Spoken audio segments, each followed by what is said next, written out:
In the name of the Lord Jesus. Página oficial do Facebook de Venâncio Mondlane. Bom, espero que as condições de luz, de som estejam perfeitas. Se alguém tiver alguma questão a colocar em relação ao som e à luz, pode mandar mensagens para a nossa redação, para a nossa produção, para ver se há alguma coisa para ajustar. Está perfeito, não é, produção? Estamos a receber mensagens. Se alguém tiver algum problema de luz, de som, pode mandar mensagens para a nossa produção. Não é? Mas penso que seja tudo bem. E neste momento, então, vamos a dizer o seguinte.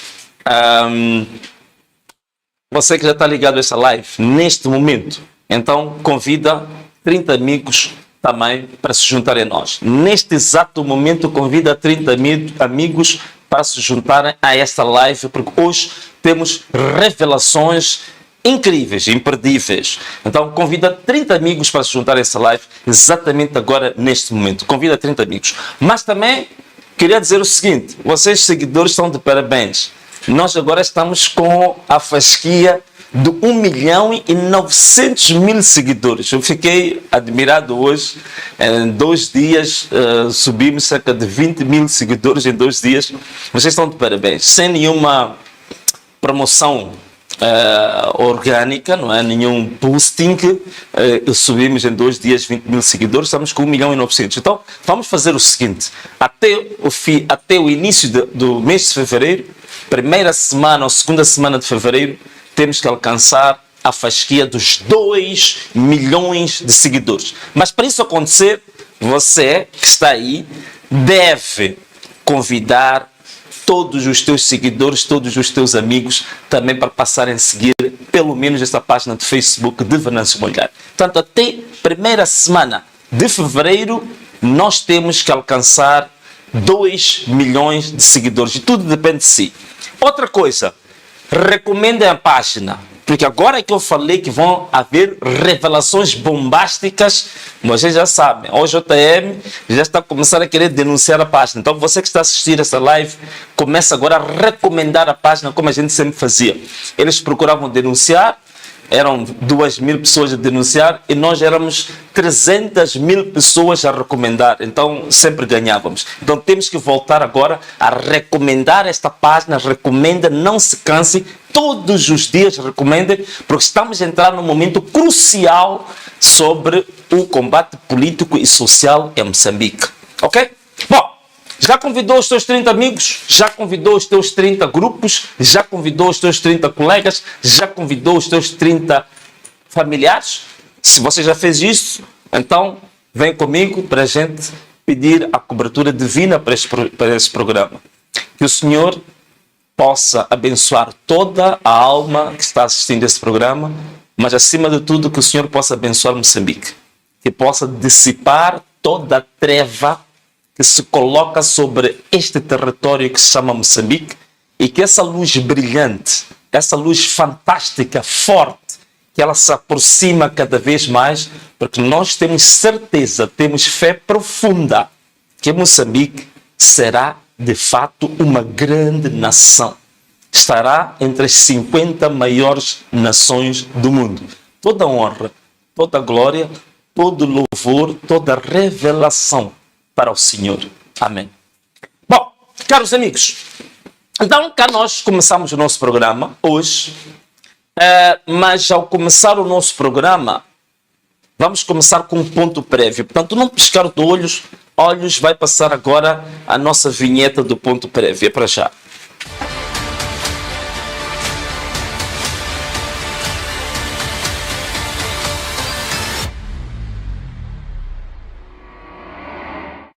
Bom, o que é que nós temos hoje como ponto prévio? Muito simples. Nós, como Partido Anamola, eu dei uma conferência de imprensa em que anunciamos que uma das medidas que nós colocávamos imediatamente era a disposição, queria dizer, das sedes provinciais, distritais e dos postos administrativos do Partido Anamola para todas as pessoas que precisavam de abrigo. Portanto, todas as nossas sedes em todo o território nacional ficaram disponíveis para acomodar as pessoas que estavam necessitadas de ter um teto, de ter algum sítio tranquilo. E essa promessa que nós fizemos de colocar as pessoas realmente nas nossas sedes foi cumprido, foi profundamente cumprido. Portanto, nós conseguimos cumprir com essa promessa e estamos satisfeitos por isso.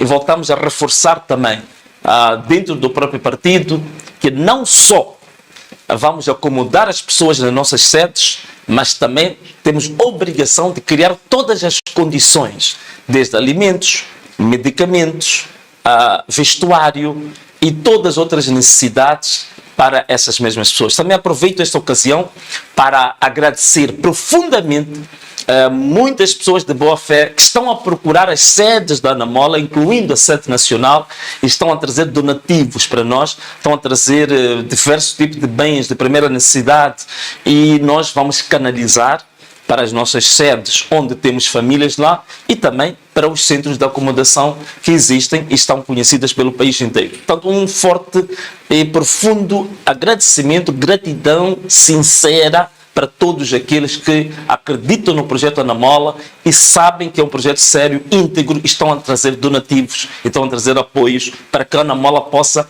canalizar esses apoios exatamente para os necessitados. Bom, ainda nisto, nós também ao longo desses últimos 3 dias fizemos um trabalho que tem a ver com o resgate das pessoas. Esta questão, estou a falar da acomodação, portanto temos aqui a passar algumas imagens, e aqui estamos a falar do bairro Ulene, se penso que não estou enganado, em que foi um dos casos mais emblemáticos de uma casa de uma senhora que estava totalmente cheia de água, um pouco quase na altura da cintura, e nós fomos, ajudamos as pessoas a serem resgatadas, e várias famílias saíram do Ulene, que é o Ulene B, que está mais próximo da lixeira, e nós tiramos várias famílias do Ulene B para uma outra escola, que depois vamos falar um pouco mais adiante, que é a Escola Primária de Laulane, que está em frente, digamos, ao governo da província, e foi muito interessante. Estamos muito,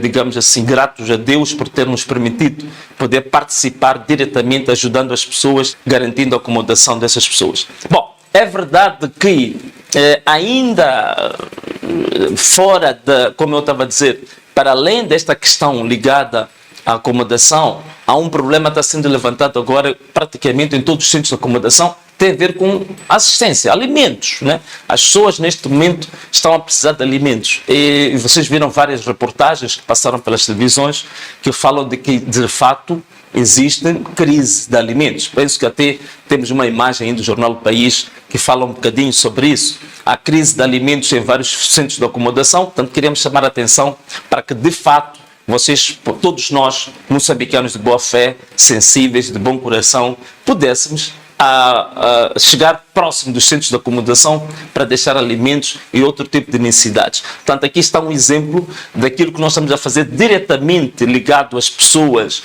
nas incursões que estamos a fazer. Aqui temos uma imagem que tem a ver com a zona de Nkobe, na Matola, onde de fato a Anamola deixou vários alimentos, várias famílias, penso que foram mais de 25 famílias, que nós íamos para as casas dessas famílias. Muitas delas não queriam largar as suas casas porque diziam que é um problema de segurança, já falámos da questão da segurança, e nós estamos a fazer essa ajuda. Bom, para além disso, queria dar exemplo. Nós, de fato, acho que temos imagens da sede provincial da Anamola na Matola, portanto, a sede provincial da Anamola. Olhem para essas imagens, isto mostra, nós acomodamos na nossa sede provincial 18 famílias. Atenção, estou aqui e volto a dizer, 18 famílias que nós acomodamos na nossa sede provincial de Maputo. Então, estão aqui as famílias, estão aqui a ver as imagens, e é isto que nós apelamos na nossa exortação, que aqueles que têm edifícios, aqueles que têm armazéns, aqueles que têm quintais, aqueles que têm alpendres, que tudo façam em todo o país. Aqui está um exemplo concreto do que nós estamos a fazer exatamente na sede provincial da Anamola, em Maputo. E penso que também temos imagens fomos deixar lá vários alimentos, fomos deixar vestuário nessa sede e também ficamos felizes porque vimos que, afinal de contas, as pessoas estão numa situação de tristeza, mas conforme vocês veem aquelas imagens, as pessoas estão sorridentes, as pessoas estão felizes, as pessoas estão abraçando, as pessoas estão até pedir para tirar fotografias. Significa que o calor humano é extremamente importante para minimizar a dor, para minimizar o sentimento de tristeza em que a maior parte dessas pessoas está sujeito.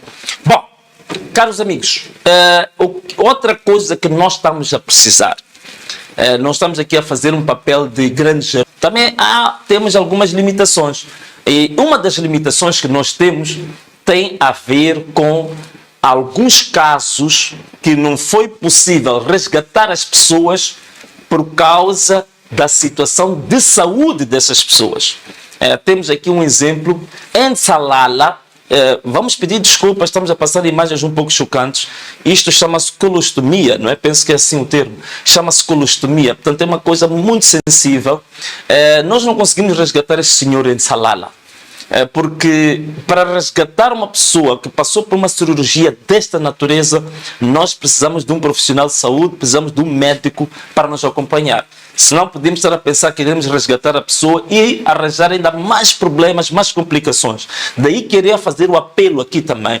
Nós, como Partido Anamola, queríamos pedir apoio dos profissionais de saúde, o apoio dos médicos, tanto para os centros de acomodação do Anamola, que são as nossas sedes, mas também para outros centros de acomodação das várias escolas que existem, porque há muitas pessoas doentes. Há muitas pessoas doentes e que é importante que os profissionais de saúde possam dar a sua assistência. Portanto, nós queríamos apelar mais uma vez, eu tinha dito no nosso comunicado, sabemos as razões legítimas da luta dos médicos, da luta dos profissionais de saúde, sabemos agora, por exemplo, que na morgue também está a haver uma espécie de greve silenciosa. Portanto, queremos pedir a todas estas pessoas que trabalham no Sistema Nacional de Saúde, e não só, mesmo no sistema privado, para que neste momento de dor, a situação é extremamente, como partido, solicitar este apoio aos profissionais de saúde. Nós, em particular, em Salala, temos muitos doentes que não foi possível transportá-los porque não tínhamos profissionais de saúde a acompanhar-nos, né? Mas, bom, o que nós aqui podemos querer dizer? Talvez assumir um compromisso. Acho que agora é o momento de assumir extremamente um compromisso verdadeiro, sério, que este trabalho que nós iniciamos agora é um trabalho que nós queremos levar avante e não vamos descansar um único dia. Tanto como partido, assim como os líderes, ainda emitimos, há pouco tempo, penso que emitimos uma circular, o secretário-geral emitiu uma circular para reforçar aos membros do Partido Anamola, onde quer que eles estejam, não sei se esteja aí a imagem da circular, portanto, nós emitimos uma circular, o secretário-geral emitiu uma circular, onde quer que esteja um único membro do Partido Anamola. Não há descanso, não há dia de folga.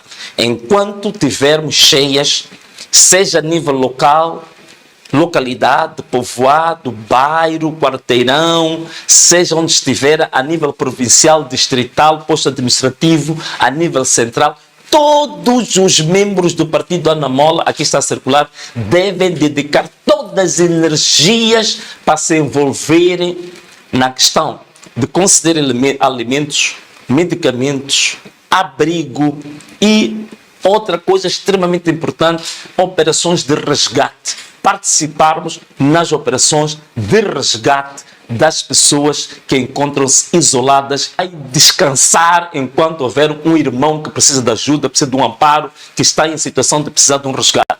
Este é o compromisso assumido pelo Partido Anamola a todos os níveis, desde localidade, bairro, povoação, para que todos nós estaremos empenhados a 100% para assistir os nossos irmãos até que esta tragédia possa passar. Portanto, este é que é o compromisso que nós queríamos assumir. Bom, agora vamos passar para uma outra rubrica tem a ver com as denúncias e tem a ver com os alertas. Num piscar de olhos vai passar a nossa vinheta das denúncias e nós já voltamos já. Voltamos já num instantinho, num piscar de olhos. A desertificação já começou. A corrupção na exploração da matéria.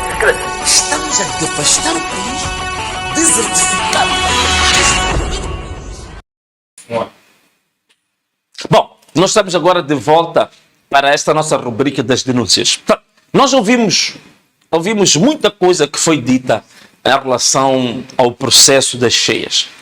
Nós temos a primeira vertente da atuação, que é exatamente a assistência, que é exatamente a disponibilização de medicamentos, de alimentos, de roupa, de teto, mas também é importante neste momento o país fazer uma reflexão sobre realmente o que tem levado a estes ciclos intermináveis de cheias, secas, tudo que é qualquer irregularidade climática, qualquer irregularidade natural, qualquer desastre natural, para nós representa uma tragédia.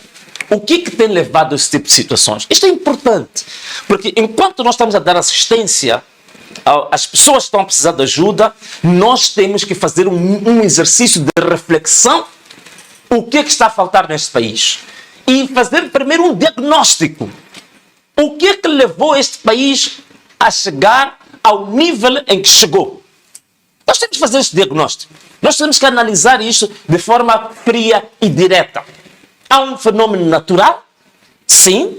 Temos que dar assistência, temos que estar no terreno, mas também temos que analisar e diagnosticar. Se você não conhece a doença de que você padece, de que adianta você andar a pegar fármacos, comprimidos, andar a tomar comprimidos, quando você não sabe exatamente qual é a doença concreta que você tem?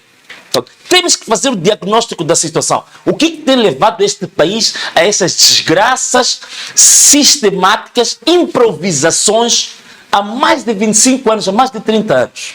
Qual é a razão disso? Okay. Então vamos agora falar um bocadinho sobre isso. Primeiro, é preciso que as pessoas não sejam enganadas. Estamos a ver aí o governo a tentar mostrar que está a fazer uma grande generosidade.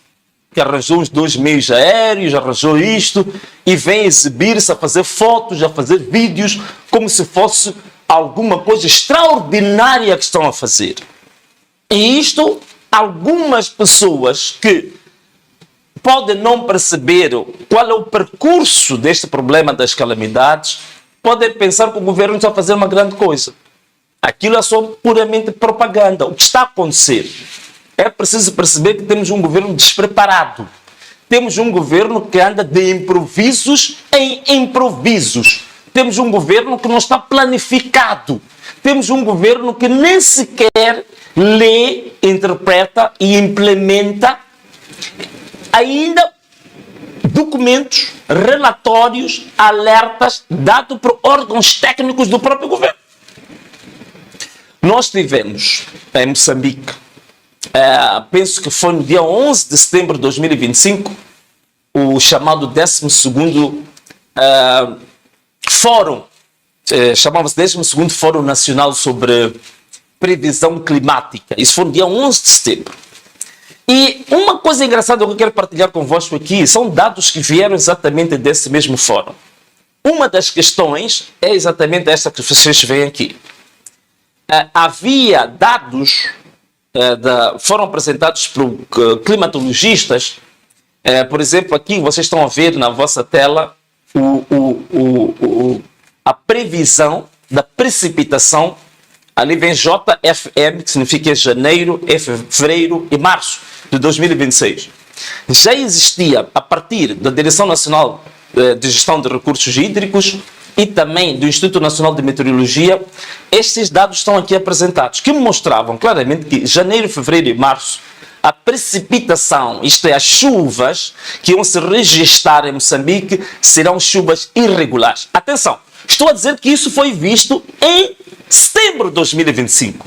Já existiam dados concretos que mostravam que haveria de ter uma precipitação em janeiro, fevereiro e março muito fora do normal e muito provavelmente uma precipitação que é uma das maiores da história pós-independência em Moçambique. Algumas conclusões até que este relatório chegou, portanto não vou descansar muito com muita coisa, está aqui.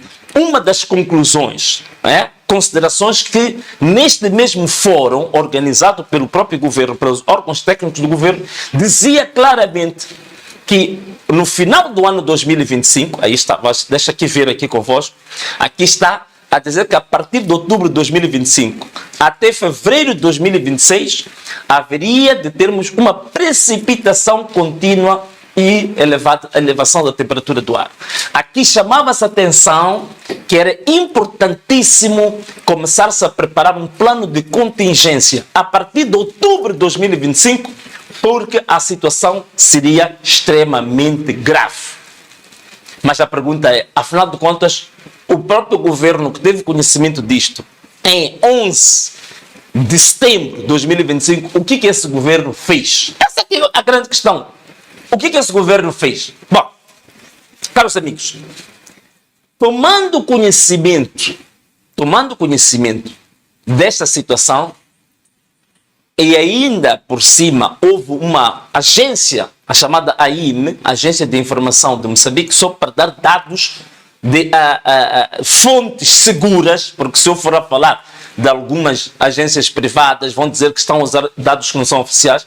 A Agência de Informação de Moçambique, no dia 13 de setembro, fez esta publicação, que mostrava que entre 400 e 600 mil pessoas, na época chuvosa de 2025 até 2026, havia de haver de 400 a 600 mil pessoas que haviam de precisar de assistência humanitária.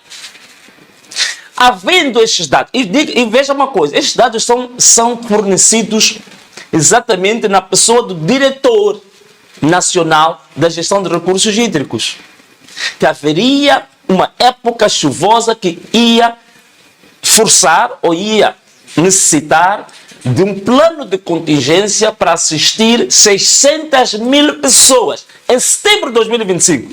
O que se fez? Absolutamente nada. E nesse mesmo artigo que nós estamos aqui a ver, lá também via que, para além das pessoas que iam precisar de assistência humanitária, que são 400 a 600 mil, 4 milhões de pessoas estariam em áreas de risco. 4 milhões de pessoas estariam em áreas de risco. Havia também informação atempada de que cerca de 120 sistemas de abastecimento de água estariam vulneráveis e estariam sujeitos a inundações. A própria Direção Nacional de Gestão de Recursos Hídricos e o Instituto Nacional de Meteorologia deu a conhecer em detalhe as bacias ortográficas, até podemos passar aí, as bacias que haveriam de estar em inundação, isto é, as bacias que estariam sujeitas à inundação. Portanto, aqui temos um mapa que mostra as bacias hidrográficas de todo Moçambique, mas haviam 7 bacias que estariam em risco. Quais são? Na zona sul, Maputo, Umbeluze, Incomate, Limpopo. Depois teríamos, a nível mais ou menos moderado, Save, Pungue e Licungo. Portanto, estes dados já tinham sido fornecidos, 7 bacias que estariam em risco de inundação. O que isso significa? Significa que era importante, à volta destas bacias, aplicar o plano de contingência. Isto é, primeiro, deslocar as pessoas dos locais de risco para zonas seguras, preparar barcos, preparar helicópteros, preparar alimentos, preparar roupa, preparar medicamentos, preparar pessoal de saúde, preparar pessoal de resgate, preparar todo o plano para que logo que a situação fosse verificada, nós estivéssemos em condições de dar uma resposta rápida. E não se fez nada. E estes dados existiam. E também há outra coisa também extremamente importante.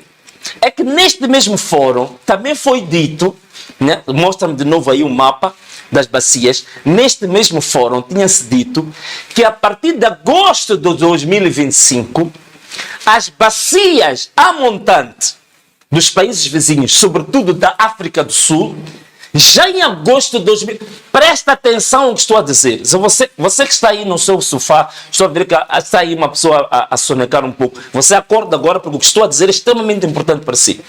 A partir de agosto de 2025, foi dito que as bacias hidrográficas dos países vizinhos já estavam quase a atingir a capacidade máxima.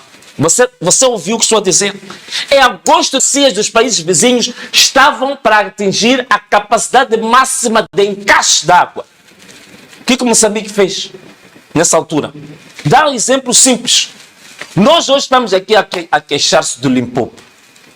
Em Limpopo, na África do Sul, a fonte, a nascente do rio Limpopo, ou da bacia do Limpopo, parte da África do Sul, uma zona de confluência entre África do Sul e Botsuana, tem afluentes que vão e juntam-se àquilo que chama-se o rio Nkomati, aquilo que se chama o Limpopo, a nossa bacia que nós conhecemos que é em Moçambique. Dois rios que são muito importantes na África do Sul, o chamado o rio Crocodile River, e o outro rio também que é o Rio dos Elefantes na África do Sul. Estes dois já tinham um caudal muito elevado. Isso significa que as barragens da África do Sul, a partir de agosto, já estavam sob grande pressão. E nós tivemos essa informação. O que nós fizemos do ponto de vista diplomático sobre isto? Nada. O que nós fizemos no plano de contingência interna? Nada. Isto é, nos dois níveis, a nível diplomático, a nível da cooperação regional, nada fizemos, e a nível doméstico também andamos relaxados, sem nada a fazer. E já também nesse mesmo fórum tinha-se dito que Moçambique tinha capacidade de fazer previsão do clima. Já temos capacidade de fazer previsão do clima, inclusivamente para a época chuvosa 2025-2026, Moçambique fez a previsão antes dos outros países da SADC. Estou a dizer isto aqui porque estou a dizer isto para provar que nós tínhamos todos os elementos, todos os alertas para podermos agir preventivamente para evitar a tragédia que hoje nós temos. Mas nada, não se fez absolutamente nada, continuou-se numa boa, inclusivamente na cidade de Maputo. Aquele que roubou os votos e que está ali na cadeira como timoneiro da cidade de Maputo, pegou nele, foi para Portugal, com todas estas informações que eu estou aqui a dar. O próprio presidente da UIR, ou do gás lacrimogéneo, também pegou nele, foi para os Emirados, numa altura crítica. Os países vizinhos estavam lá a gerir as suas barragens, estavam a gerir o seu plano de contingência com relação aos riscos que os seus países iam sofrer. Hoje estamos a dizer que a África do Sul abriu as comportas, a África do Sul fez isso, fez aquilo. A África do Sul está a gerir o problema para evitar desgraça da sua população. É por isso que os próprios dirigentes, neste período, estavam no seu próprio país a gerir. Os nossos dirigentes pegaram neles e lá foram para ir passear, dar voltas, andar aí a passear de um lado para o outro, quando tinham todos os elementos a dizer que o país ia entrar numa situação de grande potencial de uma tragédia que estava a vir para este país. E nada fizeram. Bom, mas isto também, caros amigos, será que é um único erro cometido? É só isto. Isto estou a falar de coisas atuais. Estou a falar da época chuvosa 2025, 2026. Que houve esta incúria toda, mesmo havendo toda esta informação que eu dei aqui. Não houve nenhuma atitude, nem doméstica, nem a nível internacional. O que houve foram viagens. Viagens do presidente do município de Maputo, incluindo a presidente da Assembleia da República também, que mandou a sua família para o Dubai. E ainda nos presenteou com imagens em iates, a tomar champanhe, por aí fora, a dançarem, todos felizes, quando o país estava em risco de entrar numa tragédia. Mas isto, meus amigos, não é só do hoje. Não é só hoje. Isto não começou apenas hoje. Este é um histórico deste regime, pura e simplesmente de baldar-se em relação ao problema climático. Como vocês sabem, muita gente fala das cheias de 2000. O problema não são as únicas cheias, não é a única tragédia que o país teve, mas aquela é mais conhecida porque tornou-se muito mediática. Mas agora vou-vos trazer aqui uns dados muito interessantes. O que é que foi feito em Moçambique? Sempre que nós tivemos contingências, sempre que nós tivemos tragédias, o país sempre esticou a mão e pediu dinheiro. E vejam só o que vou dizer, só nos últimos 25 anos. Nas cheias de 2000, onde nasceu a Rosita na árvore, Moçambique teve 700 mortos. 700 mortos. Esticou a mão e solicitou 450 milhões de dólares para recuperar. 2013, tivemos 119 mortos. Moçambique esticou a mão para pedir 250 milhões de dólares. 2019, ciclone Idai, Kennedy, houve 1.300 mortos. Moçambique esticou a mão e disse que precisava de 3,2 bilhões de dólares. 2023, ciclone Fred, 183 mortos. Moçambique esticou a mão e disse que precisava de 1,5 bilhão de dólares. Pois, irmãos, nos últimos 50 anos, aqui é que eu quero que você preste atenção. Preste atenção, você que está aí no sofá, sente-se bem, endireita as suas costas para aquilo que eu vou dizer. Nos últimos 50 anos deste governo, deste regime, contando só os valores que eu falei dos últimos 25, mas nos últimos 50 anos, Moçambique recebeu, relativa à questão da gestão das desastres naturais e das mudanças climáticas, Moçambique recebeu, nas últimas 5 décadas, cerca de 5 bilhões de dólares. 5 bilhões de dólares. E depois de termos cerca de 3.000 pessoas mortas, só com cheias, 3.000 pessoas mortas em 50 anos, e 5 bilhões de dólares. E o que fizeram com esses dólares todos? Todas as pontes, todas as estradas, tudo o que foi feito, vocês sabem, nas cheias seguintes, tudo se destrói. Por quê? Por causa das nhongas, por causa dos desvios de fundos. Isso mesmo, desvios. Estou a falar mesmo de desvios. Por causa de desvios de fundos que são feitos. As pontes, todas que são, as reabilitações são feitas, não duram. Um pouco de chuva, tudo a ser escangalhado. Então, estas é que são as razões que levam a agravar essa situação. Estou a ver alguém escrever uma mensagem, diz que quais desvios? Eu não vou falar. Se quiser, eu posso dizer quais são os desvios. Deste valor todo que eu estou aqui a falar, que se recebeu de vários financiamentos do Banco Mundial, o próprio Banco Mundial chegou a parar de financiar Moçambique e até exigir o reembolso de valores. É verdade. Só em 2 anos, 2020 e 2021, foram desviados 196 milhões de meticais que eram para usar para ajuda humanitária, que era para usar para salvar a população. 2 anos, 196 milhões de meticais. Isso está registrado, há relatórios que falam sobre isso. Foram compradas, isto está nos relatórios do Banco Mundial, comprou-se 14 viaturas de luxo. Do dinheiro que era para o povo, que era para ajuda humanitária, comprou-se 14 viaturas de luxo para dirigentes do Partido Frelimo. Foram usados 13 milhões de meticais para fazer obras que não tinham nada a ver com as obras para evitar tragédias, para evitar cheias, para dar ajuda humanitária.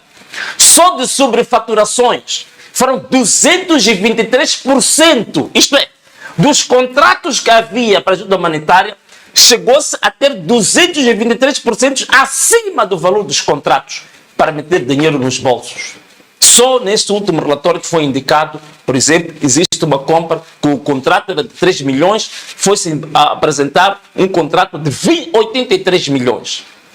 Houve desvio de 50 milhões do valor da Covid. Até o Tribunal Administrativo falou disso. Houve obras na sede do Instituto Nacional de Gestão de Calamidades. Houve obras de cerca de 5,9 milhões de meticais e que eram de tão má qualidade que o próprio teto desabou. É pena que não apanhou esses que andam a fazer subfaturação, mas na altura que desabou era bom cair sobre a cabeça desses malandros, bandidos e ratos e nhonguistas. Não? Portanto, o Banco Mundial chegou a suspender a ajuda a Moçambique por causa desses malandros. E até chegou a exigir o reembolso de cerca de 32 milhões. Espero ter respondido a pessoa que perguntou quais os desvios. Estou a falar, aí estão os desvios. E, conforme eu disse, até o ano 2022, Moçambique tinha recebido 5 bilhões de dólares só para fazer reparação de estradas, pontes e todos os sistemas de aviso prévio que hoje descobrimos. Fala-se tanto de aviso prévio, afinal só são 13% do território nacional cobertos pelo aviso prévio. Portanto, nunca houve de forma nenhuma, da parte deste governo, deste regime, uma preocupação, primeiro, em aplicar os valores recebidos de forma correta. 2, em ter planos de contingência para situações em que há alertas de perigo, de tragédia, de cheias. E mais grave, na planificação que fazem, é sempre uma planificação desastrosa. Por exemplo, o PSOE, o Plano Social e Orçamento do Estado para 2026, este ano, vocês não vão acreditar. Para a rúbrica que tem a ver com mudanças climáticas e gestão de desastres, só estão lá 39 milhões de dólares. 39 milhões de dólares. E o que está lá previsto, você deve acreditar, no orçamento de 2026, o governo só prevê adquirir 2 barcos. Só 2 barcos, 2, para todo o país, no orçamento. Isto é incrível, né? O meu produtor até está-se a rir, mas ele está-se a rir, só que é uma tragédia isto. 2 barcos para todo o país, é este, está no orçamento. Quem quiser vai ler o orçamento do Estado, há de ver isso. Só está lá equipamento para 8, os tais chamados centros de gestão de desastres, os tais comitês de gestão de desastres. Vocês estão a ver o que é isto? É uma brincadeira de muito mau gosto. Como é que significa que não estão preparados nem para as cheias de 2026, nem para qualquer outras que vierem à frente? Não há preparação, não há planificação. É tudo improviso. E alguém dizia, não, é falta de política. Não é nada disso. Nós, em termos de quadro legal em Moçambique, quadro legal, nós temos um bom quadro legal. Nós temos um bom quadro legal. Por exemplo, já desde 1999, nós já tínhamos a chamada Política Nacional de Gestão de Calamidades. Portanto, um ano antes da tragédia da Rosita, Moçambique tinha aprovado o Plano Nacional de Gestão de Calamidades. Nós temos uma lei de gestão de calamidades 15/2014. Nós temos uma lei de gestão de riscos de desastres 10/2020.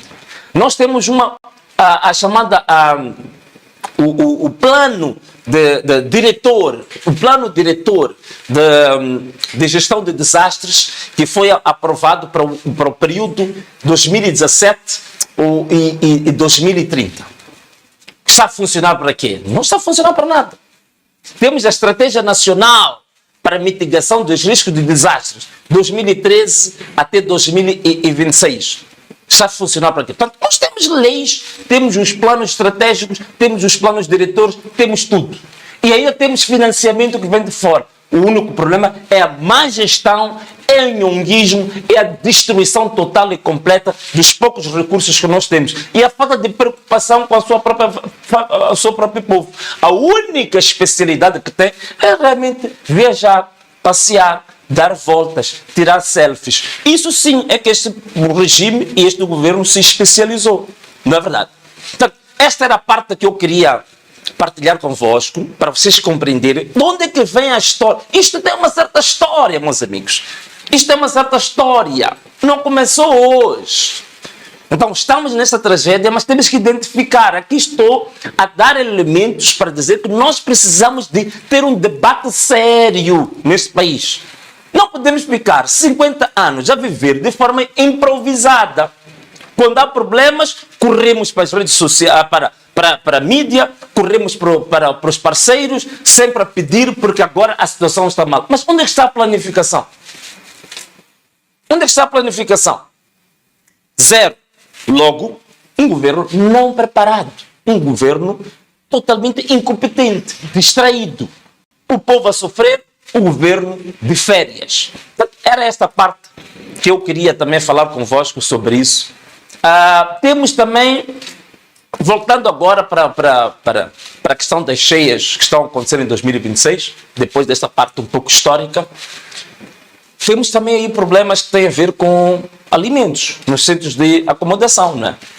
Vimos que o jornal O País já reportou que os centros de acomodação, que são diferentes dos centros de acomodação da Namola, se quiserem podem visitar todas as nossas sedes, não vão ver nenhuma família a passar mal de comida. Não, isso não existe. Portanto, centros de acomodação em que as pessoas estão lá, não tem água, não tem comida, e a comida que lá chega está sendo desviada. Quer dizer, os nhonguistas estão em todo que é lugar. Quer dizer, roubam no Estado. O povo está a sofrer, vai tentar se esconder num ponto. O nhonguista persegue o povo lá onde o povo se esconde, também para ir tirar a comida. Então, este é o grande problema, não é? E para além desta má gestão, também temos o problema agora das denúncias que estão a ser feitas de cobranças ilícitas para o resgate. Temos aí, fomos tirar isto do Facebook, mas não é só ele que escreveu isto, cobranças ilícitas, 3 de fevereiro, neste troço, fevereiro em Coloane. Estão a cobrar 500 meticais por pessoa para fazer travessia, 3.000 meticais para carro. Estão a ver o que é isto? Quer dizer, as pessoas estão a sofrer, precisam ser resgatadas e há gente que está a fazer cobranças. Mas sabe, e não é o único sítio. Em Buane, depois da Universidade Unitiba, logo naquela curva contra curva, também já não se passa. Para chegar a Buane é de barco. Também está-se a fazer cobranças. Recebemos essa informação. Está-se a fazer cobranças para ir até Buane. Está-se a fazer cobranças para resgatar pessoas. Ainda chegou-nos a denúncia de que havia barcos da Marinha vendo pessoas a flutuar e que diziam que não tinham ordens para resgatar pessoas.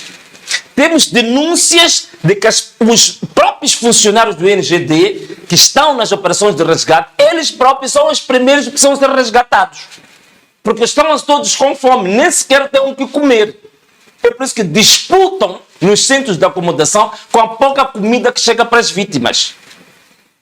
Não há combustível nenhum. E depois, o INGD, o governo, anda a colocar números que o governo é que resgatou. A maior parte dos resgates também está sendo feita por privados. Em Buane, tem lá cerca de 4 barcos, são de privados. São privados que estão a fazer isso. Eles depois põem nas contas o governo que fez. É tudo uma mentira, não é o governo. Essas cobranças ilícitas, isso tem que acabar. Não pode ser, num momento de desgraça, fazer cobranças ilícitas. Partidos políticos estão a fazer o quê neste período? Agora vamos analisar um bocadinho isto. Claro, eu não gostaria de andar a falar de outros partidos, mas, meus amigos, neste momento de desgraça, nós temos que entender como é que os partidos políticos se posicionam nisto. Eu já disse, nós fizemos 3 comunicados. Paramos com todas as atividades políticas da Ana Mola. Estamos no terreno. Estamos a ajudar as pessoas. Inclusivamente, penso que no 3 de fevereiro, onde há grandes filas de carros, as pessoas nem tinham onde lavar a roupa, onde tomar banho, onde comer. Haviam pratos de comida vendidos a 500 meticais. A Ana Mola foi a primeira organização que disponibilizou um edifício no 3 de fevereiro. O único edifício de serviço público em 3 de fevereiro foi disponibilizado pela Ana Mola. Eu não sei se a produção conseguiu ter uns vídeos. Está aqui. Então, é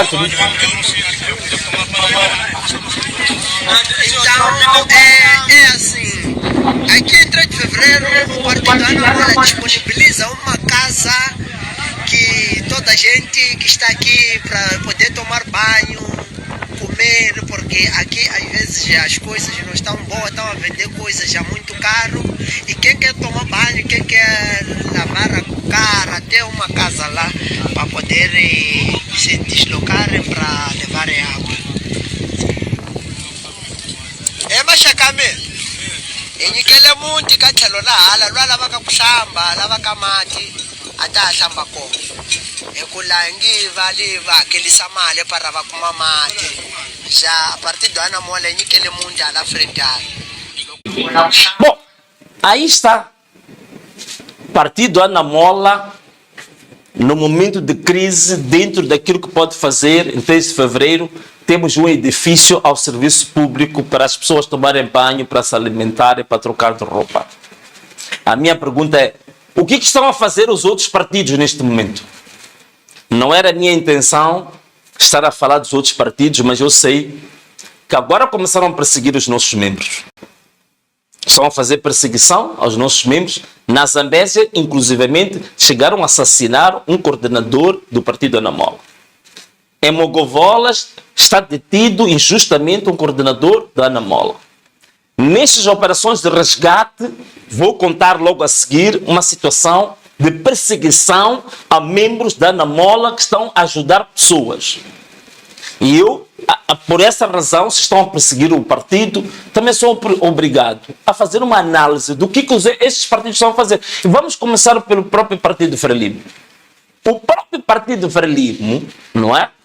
Neste momento da desgraça, vejam só essas imagens. Ao invés dos membros da Comissão Política do Partido Frelimo, outros do Comitê Central, outros quadros séniores irem para os distritos, para as províncias, para as localidades, como está a acontecer com os nossos membros, o Partido Frelimo está a mandar os seus membros da Comissão Política, membros séniores, para ir preparar a Conferência Nacional de Quadros. Por acaso aqui está uma imagem, penso que foi no dia 17, em que se fez o lançamento, aí está, dia 17 de janeiro, em que se fez o lançamento da preparação da Conferência Nacional de Quadros. Quer dizer, usar dinheiro, recursos que tem para ir fazer politiquice, ao invés de dar assistência a quem precisa. As pessoas estão a morrer, temos crianças doentes, temos corpos a flutuar por aí e eles estão preocupados em organizar uma reunião nacional de quadros. Alguém estava a dizer, não, mas nessa reunião pode querer discutir o assunto das cheias. Eu pedi, chegou a mim, a agenda dessa reunião nacional de quadros. Tem 5 pontos da agenda. Não existe nenhuma parte da agenda que tenha a ver com as cheias de 2026. Portanto, eles vão discutir outros assuntos que não têm absolutamente nada a ver com a situação da tragédia que o país está a passar agora. Aí temos a antiga Presidente da Assembleia, Esperança Bias, a fazer lançamento oficial da reunião, da preparação da reunião de quadros. Mas penso que temos outras imagens, porque alguém pode pensar que é a única que temos. Temos aí a Selmira Silva, também membro sênior do Partido Frelimo, a fazer também a divulgação do tal calendário rumo à 11ª reunião de quadros do distrito de Malema. Vamos lá um pouco mais para frente, vemos outros casos. Temos aqui também este caso em Jangamo, também um membro sênior do Partido Frelimo a preparar a reunião de quadros. Vamos lá um pouco mais para frente. Temos aqui também uma brigada provincial do apoio a Inharime, reunião de quadros. É a última. São tantas. Nós tivemos, está aqui, mais uma. Brigada a preparar a reunião de quadros aonde? Vilanculos. Temos mais. Temos aqui mais uma. A preparar Inharime. Então, vejam só. Usar toda a capacidade que eles têm. Os membros mais qualificados, os membros mais influentes estão a sair para ir às províncias, ir aos distritos, para ir preparar reunião de quadros, eleições internas, não sei o quê, tudo isto a prepararem-se para cada vez mais roubar melhor o povo, ao invés de mobilizar o partido, que é para salvar vidas ir ao resgate, alimentar as pessoas, dar medicamentos, nada disso. É por isso mesmo que a população perdeu confiança com esse partido. E estamos a ver, parece que também quando tentam sair um pouco para a rua, estão a ser huelados. Temos aí tantos vídeos que estão a viralizar, parece que agora está difícil. Porque a população já não acredita por causa deste tipo de atitudes, este tipo de posicionamentos. E essa população hoje já não é a mesma população de 1975. Eles percebem perfeitamente o que é boa gestão, o que é má gestão. E já perceberam que estão mais dedicados a investir nas reuniões internas, a prepararem-se melhor para as próximas fraudes, a prepararem-se melhor para as próximas nhongas, a prepararem-se melhor para os próximos desvios, a prepararem-se melhor para atacar a oposição, a prepararem-se melhor para defender assassinato de garimpeiros em Nampula. E a população, percebendo-se disso, só pode vos joelhar. Não há outra alternativa.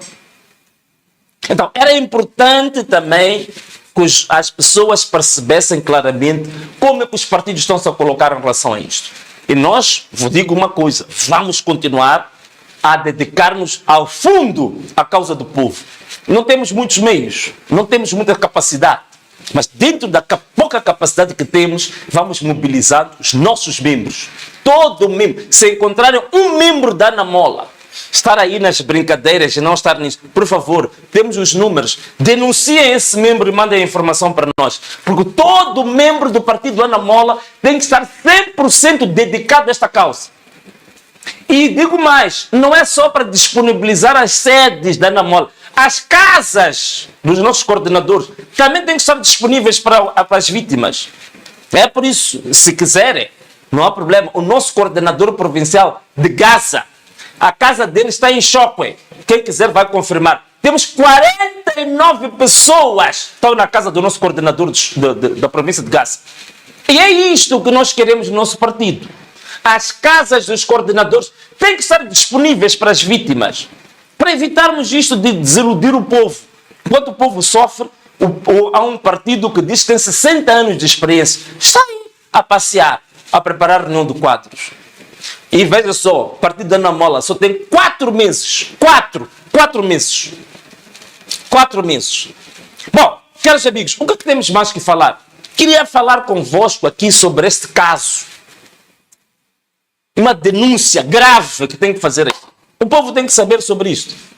O partido da Ana Mola estava a fazer trabalhos em Ulene. Acho que vocês viram. Eu pessoalmente estive lá em Ulene. Localizamos famílias e convencemos as famílias para saírem dos locais de risco. Eu, inclusivamente, também estive a carregar bens de uma casa. Temos imagens onde estou ali a carregar com os membros do partido. Carregamos bens, aqui está, vocês veem, estou a carregar aqui mobiliário de uma família para pôr num chova, que era para tirar esta família e tantas outras famílias para uma escola que nós descobrimos que a escola, afinal de contas, estava numa boa posição, que é esta escola primária de Laulan, está exatamente em frente da governadora da cidade de Maputo, é governadora? Do governo da cidade de Maputo, e nessa escola primária de Laulan havia lá 4 salas. Ela está bem localizada, não está inundada, e nós levamos para esta escola as famílias que encontramos em Ulene B. O que é que aconteceu? Prestem atenção, para o povo moçambicano, prestem atenção ao que estou a dizer aqui. O que aconteceu nesta escola? Partido Ana Mola resgata famílias que estavam na lixeira do Ulene. Resgata famílias que estavam praticamente a ficar especialistas em nado, porque as suas casas estavam totalmente submersas. E levamos para esta escola. Os membros do partido Ana Mola foram colocar a última família aqui, antes de ontem, às 23 horas. Só para vocês verem. Nós trabalhamos noite e dia. 23 horas, os nossos membros estão a trabalhar. Às 23 horas, levaram famílias para a escola primária de Laulan, que é o distrito Camavota, cidade de Maputo. Foram seguidos, conforme vocês sabem, hoje, os ractes os Démios, Raúns, são viaturas onde a Cernic costuma se camuflar para esses esquadrões da morte prepararem os seus assassinatos.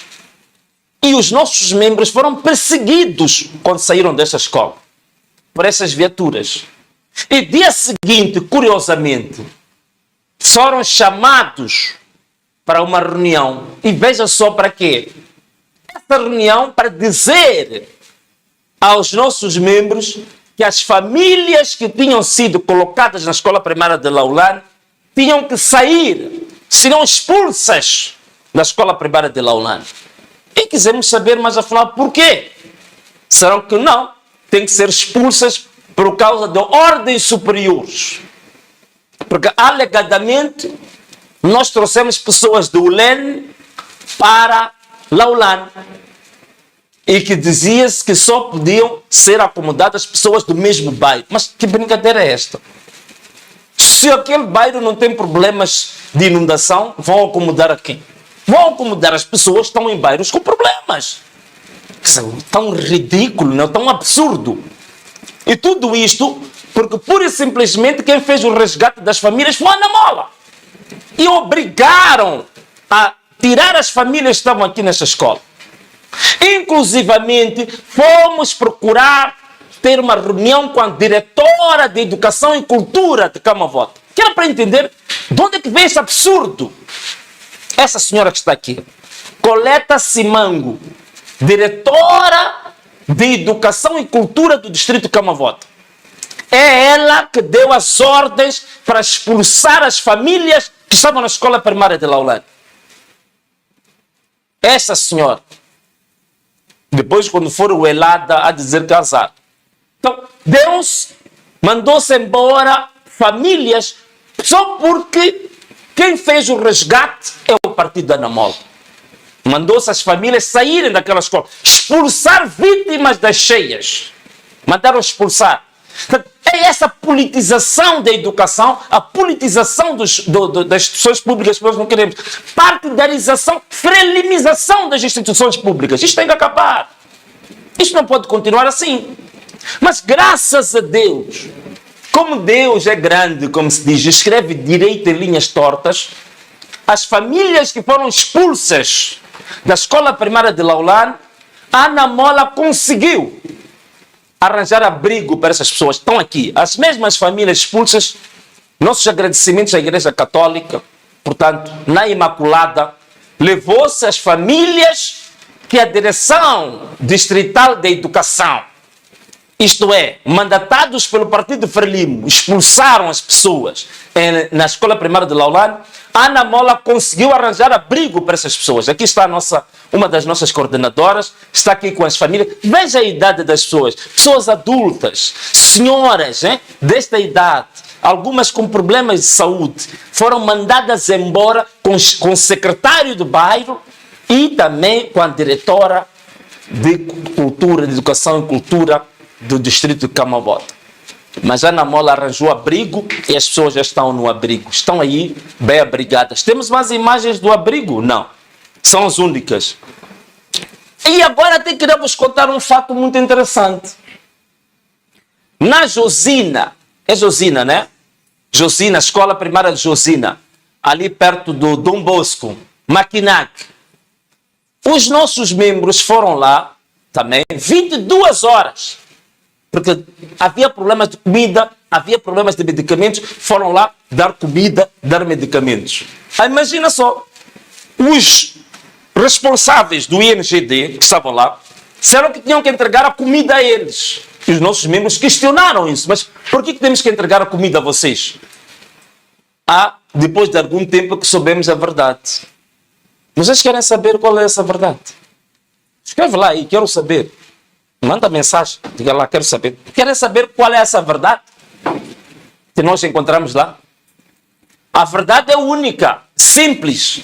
É que os próprios agentes do INGD que estavam na escola de Josina estavam até as 23 horas sem comer nada. Então, a ideia de receber um produto era exatamente para serem eles os primeiros a se alimentar. Então estão a ver o que está a acontecer. Né? É isto. Agora, caros amigos, queria aqui também chamar-vos a atenção. Temos mais alertas aqui. Vamos ali a mostrar o boletim meteorológico. Nós gostamos de usar informações oficiais. Este boletim meteorológico, de quando é que é? Este é de dia 17, dia 18. Esta informação é muito importante. Esta informação é muito importante. Mostra claramente, meus irmãos, que a situação pode se agravar nos próximos dias. A situação pode se agravar nos próximos dias. Eu podia ter tempo aqui de explicar o que está a acontecer. Há um fenômeno que chama-se fenômeno Enzo, mas é um termo técnico que mostra, chamado El Niño e La Niña, como é que eles influenciam para a questão dos desastres climáticos. Mas isso não interessa muito agora, isso é uma questão técnica. Mas o que eu quero chamar, ponha-me o boletim, faz favor. O que eu quero mostrar é que temos informação técnica, a mesma informação que tivemos em agosto de 2025, o governo civil, temos informação técnica que mostra que a situação pode não melhorar nos próximos dias. Então é preciso agora, eu exorto a todo mundo, temos que reforçar, temos que envidar todos os esforços, todas as nossas energias, os recursos para ajudar os nossos irmãos. A situação está grave e precisamos mesmo de intervenção divina. Porque esta situação está aqui, tecnicamente está mostrado, estão aqui os dados que mostram que os próximos dias podem não ser dias bons. Por isso, você que está em casa, tem um barco, você que está em casa, tem um quintal, você está em casa, tem uma propriedade, você está em casa, tem um armazém, você está em casa, tem água, você tem em casa, tem comida, você é médico, você é profissional de saúde, todos nós moçambicanos temos que nos envolver nisto. E não deixar apenas que o governo aproveita a desgraça do povo para andar a fazer o show-off que está a fazer. Como aquilo que nós vimos, um governo inteiro que soube deste assunto desde agosto. Só agora é que está à procura de aeronaves. Ainda vejo alguns internautas a escrever: obrigado. Mas obrigado o quê? 3 aeronaves. 3 aeronaves. Uma delas só cabem 2 pessoas. E uma das pessoas que entrou é a governadora. Está lá. Depois, como é avantajada, já nem há espaço sequer para meter ali uma vítima resgatada. Um helicópterozinho. Então, qual é o resgate que estamos a fazer? Estás a falar de resgate de cerca de 300 e tal pessoas, incluindo aquelas que vieram por barco. Os dados que nós temos é que existem 4 milhões de pessoas em situação de zonas de risco. Temos cerca de 400 mil pessoas que precisam de ajuda humanitária. O que vão... 3 aeronavezinhas, o que vão fazer? Absolutamente nada. É por isso que nós em Chinavane, que a situação está grave, praticamente Chinavane só ficou 10% de terra firme. As pessoas estão nas árvores, as árvores estão a cair com as pessoas estão a morrer. Os tetos todos, a água já passou o nível do teto. As estradas estão totalmente cortadas. Então, o que vale, caros amigos, meus internautas? Vocês estão aí a agradecer isso. Agradecer como? Temos aqui Estrada Nacional número 1, Estrada Nacional número 2, que expõem o drama da pobreza e um governo que funciona em remendos. Eu acho que não havia melhor título a dar senão este. Temos imagens, né, do corte. Está aí. Olham para isto. Olham para essa gravidade aqui. Isto aqui é 3 de fevereiro, né? Isto é 3 de fevereiro. Olha para essa gravidade. A estrada está totalmente cortada. A estrada está totalmente cortada. Portanto, já não temos Estrada Nacional número 3 de fevereiro em Coluane, província de Maputo. Não sei se temos as imagens também de Boane, né? Não temos. Boane, não temos. Ok. Mas estamos aí. Veja só. Esta aqui é a situação que nós temos. Temos também imagens, né? Temos pessoas aí no teto. Situação está aí. Tem a situação que está-se a colocar em Chinavane, meus irmãos, precisa de intervenção urgente. Temos que ser nós, moçambicanos, a intervir ali. Temos que ser nós. Não vale a pena esperar esse governo. Já expliquei que é um governo de show-off. Não vai fazer absolutamente nada, né? Estamos a precisar de resgate. Estamos a precisar, olha a situação em que as pessoas se encontram. Olha só isto, não é? Então, caros amigos, era isto que eu tinha aqui a partilhar convosco. E o que é que eu posso dizer agora, depois de tudo isto? Só posso pedir a todo o povo moçambicano para que nos solidarizemos com os nossos irmãos que estão a sofrer, que nos solidarizemos com os nossos compatriotas, que o espírito humanitário, que o espírito patriótico dos moçambicanos possa, neste momento, manifestar-se na sua potência máxima. O amor ao próximo, o amor pela vida humana deve ser manifesto agora. Portanto, você que está a assistir esta live, não fique com a sensação de que este problema é dos outros, que este problema é da província de Gaza, que este problema é da província de Inhambane, que este problema é da província de Maputo, que este problema é apenas em Boane, em Kobe, que é em Guijá, que é em Chokwe. Não, este problema é um problema dos moçambicanos de Moçambique. Como já se diz na sabedoria popular, se o teu dedo está doente, todo o corpo está doente. Então temos que nos envolver, todos nós. Existem listas partilhadas nas redes sociais, centros de acomodação que não têm água, não têm comida, não têm medicamentos, não têm esteiras, não têm mantas, não têm roupas às pessoas, não têm um amparo. Às vezes não é só uma questão de irmos lá e dar bens materiais ou financeiros. Às vezes um abraço, uma palavra, porque também as pessoas estão psicologicamente traumatizadas, afetadas na sua mente. Então é preciso, não existe um único moçambicano que possa dizer que não tenho como ajudar. Você tem como ajudar. Se você não pode ajudar com o seu dinheiro, se você não pode ajudar com alguma coisa material, você pode ajudar com a sua presença, com a sua solidariedade, com as suas mãos. Porque precisamos de mãos. Precisamos de pessoas que possam sacrificar e dizer que eu tiro o dia de hoje para ir fazer algum serviço no meu bairro, algum serviço no meu distrito, algum serviço no centro de acomodação. Todos nós podemos fazer isso. Esta é uma prova em que todos os moçambicanos de todo o país estão sujeitos. Estamos a ser testados na nossa moçambicanidade. Estamos a ser testados no nosso patriotismo. Estamos a ser testados na nossa humanidade. Estamos a ser testados até que ponto é que realmente podemos nos considerar seres humanos. Porque ser humano é diferente do ser vivo. O ser vivo, uma planta, por exemplo, em princípio, não tem sistema nervoso como o nosso. Então pode-se desculpar uma planta quando ela não se preocupa com outra planta. Mas o ser humano pressupõe fazer pontes de sentimentos, pontes de afinidade, ponte de empatia. Então temos que provar que nós de fato somos seres humanos. Temos que provar que nós de fato somos moçambicanos e temos orgulho de ser moçambicanos. E ter orgulho de ser moçambicano não significa apenas eu estar a levantar a bandeira de Moçambique e estar a encher os meus pulmões e dizer que é moçambicano. O orgulho de ser moçambicano se manifesta a partir do momento que você dá ao outro do que a si próprio. Aí está a atitude realmente da autoestima.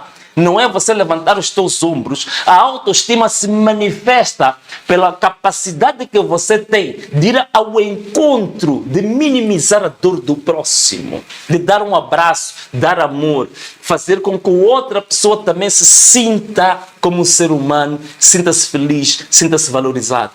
Isso sim é que é o verdadeiro valor da autoestima, o verdadeiro valor da moçambicanidade.